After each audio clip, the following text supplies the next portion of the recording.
நான் வந்துட்டேன்னு சொல்லு, திரும்பி வந்துட்டேன்னு சொல்லு அப்படிங்கிற மாதிரியான ஒரு நாக் தான் நம்மளுடைய ரோஹித் சர்மா இன்னைக்கு இந்தியா வர்சஸ் ஆப்கானிஸ்தானுக்கு இடையிலான 3வது T20 மேட்ச்சில் ஆடினது.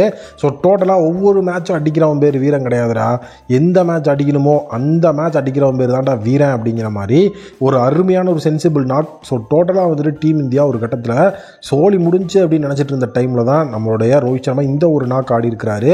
20 ரன்னுக்கு 4 விக்கெட் போய் பரிதாபமான நிலைமையில் இந்தியா இருந்தப்போ ஒரு ஓப்பனிங் பேட்ஸ்மேனாக நான் வந்தேன், கடைசி வரைக்கும் இருந்து மேட்சை முடிச்சு கொடுத்துட்டு தான் போவேன் அப்படிங்கிற மாதிரி.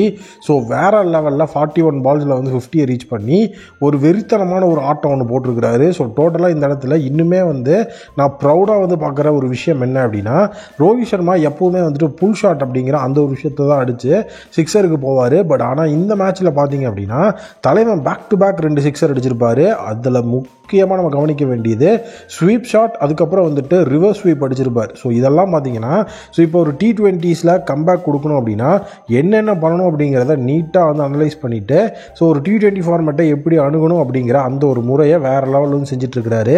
ஏன்னா ரோஹித்தை பொறுத்த வரைக்கும் நம்ம அந்த ஸ்வீப் ஷாட் அப்படிங்கிறதெல்லாம் டோட்டலாக பார்க்குறது ரொம்ப ரேர் அவர்கிட்ட இருந்து. ஈவன் அவர் செஞ்ச அந்த ஒரு விஷயம் மேக்ஸ்வெல் ரோஹித் அப்படிங்கிற நேமோட ட்ரெண்ட் ஆகிட்டு இருந்தது. ஸோ ரோஹித் மேக்ஸ்வெல் அப்படின்னும்.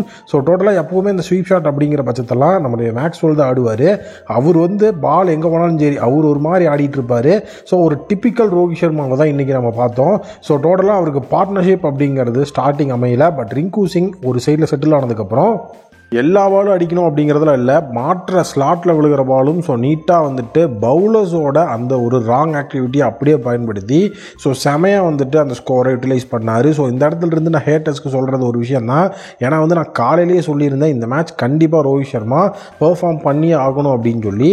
ஹேட்டர்ஸோட வாயை வேறு லெவலில் வந்து ரோஹித் சர்மா வந்து அடைச்சிட்டாரு அப்படின்னு தான் வந்து சொல்லி ஆகணும். T20 வேர்ல்டு கப் அப்படிங்கிறதுக்கு தலைவன் வேறு லெவலில் இப்போ தயாராகிட்டு இருக்கிறாரு. ஸோ அவரோட பேட்டிங் இன் T20 ஃபார்மேட் இந்த ஒரு மேட்ச்சில் பார்க்கும்போது கண்ணில் ஒத்திக்கலாம் அப்படிங்கிற லெவலில் இருக்குது. ஏன்னா அந்த ஸ்வீப் ஷாட் அப்படிங்கிற அந்த ஒரு விஷயத்தை பார்த்தே நான் வந்து விழுந்துட்டேன்.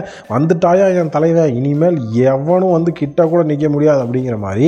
ஸோ நீட்டாக நம்மளால் வந்து ஒரு பெர்ஃபார்மன்ஸ் அப்படிங்கிறத கொடுத்துருக்கிறாரு. அவருடைய 151 அப்படிங்கிற அந்த ஒரு மேட்ச் நம்பரில் அவருடைய 30வது அரை சதம் அப்படிங்கிறத T20 ஃபார்மேட்டில் அவர் அடித்து அசத்தி இருக்கிறாரு. ஸோ டோட்டலாக எல்லாருமே ஹாப்பி. டீம் மேனேஜ்மெண்ட்லாம் எந்திரிச்சின்னு ஸ்டாண்டிங் அவேஷன்லாம் கொடுத்தாங்க.